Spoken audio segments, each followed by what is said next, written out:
Audio check. 1, 2.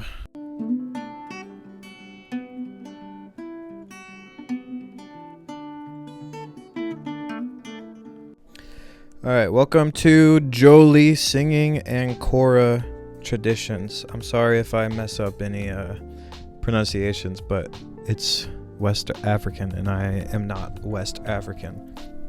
But let's do it. We're going to be talking about a lot of traditions. We're going to talk about Kora, which is an instrument. It's like a harp guitar thing. I don't even know. Just a brief overview.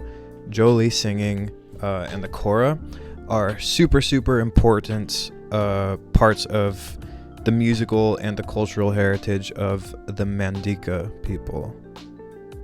Mandinka people. But these traditions are more than just musical forms, but they're deep-rooted cultural practices, and they encompass storytelling and history, and also just social functions like weddings or I don't know, other things like that. I'm not very social. Alright, so let's talk about the Kora.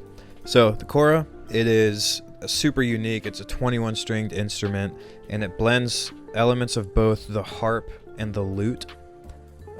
If you know what those are, they'll be on the screen, whatever, I don't know. Drink to our youth, today's come and gone, for the age of aggression is just about done.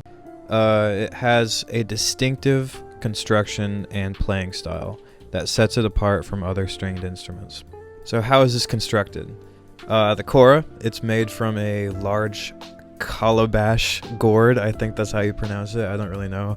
It's made from a gourd, which is really weird. But they cut it in half and they cover it with cow skin to create that resonating chamber. And then the skin is stretched tightly over the gourd, and a long hardwood neck is inserted through the body. So originally the strings are made from fishing line, traditionally, but historically they were also made from strips of hide. But those strings are attached to the neck with leather tuning rings that can be moved to adjust the pitch. Alright, so how do you play this instrument? We're going to talk about playing technique. So it's played by sitting and holding the instrument upright, using both hands to pluck the strings. Now, the player uses the thumb and the index finger of each hand to pluck the strings, while the other fingers hold the instrument's hand posts. So this technique allows for really complex polyphonic textures with bass lines, melodies, and improvised solos that are often played simultaneously, which is very impressive. Now, the Kora isn't played on its own. It is usually accompanied by Joli singing, or Jolly singing. I've seen it both ways. I'm going to say Joli because of Angelina. So, Joli singing is a vocal style that accompanies the Kora. It's characterized by its highly ornamental and improvisational nature. So, the style involves these intricate vocal techniques, including melisma, I think. I don't actually know how to pronounce it, which is singing multiple notes on a single syllable, glissando, sliding between pitches, and a wide range of dynamics. So sorry for botching all that. I'm not a singer, I'm not a vocalist, so sorry. Singers often improvise lyrics and melodies, creating a dynamic interplay with the Kora's music, and it actually sounds really awesome. I love it.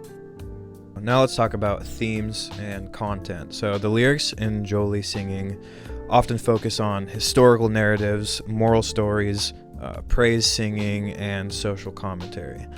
So griots use these songs to recount the histories of families and communities. Jolis, or griots, I still don't know the pronunciation. Griot. But they use these songs to recount the histories of families and communities, or to celebrate significant events, or impart wisdom on younger audiences. So pretty much just carrying their culture through the generations. That's their main job. So what is the role of the griot Griot. or the Joli? they're known as Jolis in Mandinka culture. So they are the practitioners of Joli singing and Kora music. They hold a unique and very respected position in West African societies. So one of their jobs is they could be considered custodians of history. So they are the oral historians of their communities. They can memorize and they can recite genealogies or historical events and important cultural narratives, ensuring that this knowledge is passed down through generations. They also have social and political influence. So griots often serve as advisors and meditators in their own communities. Their knowledge of history and social dynamics gives them their authority to counsel leaders and to even resolve conflicts just by singing. It's crazy. Not really. They're also cultural educators. Through their performances, they often educate younger generations about their heritage. So they can perform at important social functions such as weddings or naming ceremonies, religious festivals, just to reinforce those cultural values and social norms, which is great. That's so good for them. Now, the cultural significance. What is it? Joli singing and Kora music are not just forms of entertainment, they're vital to the cultural identity and social cohesion of the Mandinka people. These musical traditions are integral to various rituals and celebrations, serving as a medium for expressing communal joy, sorrow, and spirituality. So their spiritual connection, that's also a very big importance to singing and Kora music. The music often has spiritual undertones, invoking ancestral spirits and creating a sense of connection between the living and the dead. This spiritual aspect reinforces the community's cultural identity and continuity. So apparently they also, you're expected to pretty much give them a tip. You're supposed to like shower them with money while they're performing to make your ancestors happy, and I think that's awesome. So I really need to get into that business. All right, one more point, preservation and innovation. While deeply rooted in tradition, Joli singing and Kora music have also adapted to contemporary contexts. Modern griots incorporate new themes and collaborate with artists even from different genres, ensuring the tradition remains relevant and dynamic. I've heard a couple of these examples and they are very cool. In conclusion, what is the essence of Joli singing and Kora? In essence, Joli singing with Kora is a profound cultural practice that even transcends just musical performance. It's more than that. It embodies the history, the values, and the social structure of the Mandinka people, serving as a living archive of their collective memory and cultural identity. So, through the artistry of griots, this tradition continues to evolve today, bridging past and present and enriching the global music landscape. So that's it for the video. I hope you learned a lot, and I hope I get a good grade. Thank you.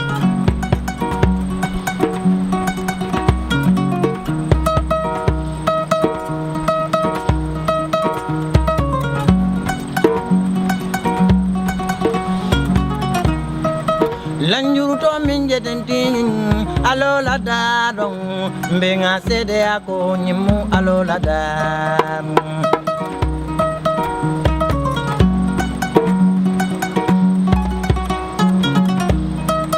Lanjuruto minje dentin alola dadong nga sede ako nyimu alola daridi Wait alola darung nga sede ako nyimu alola kiridi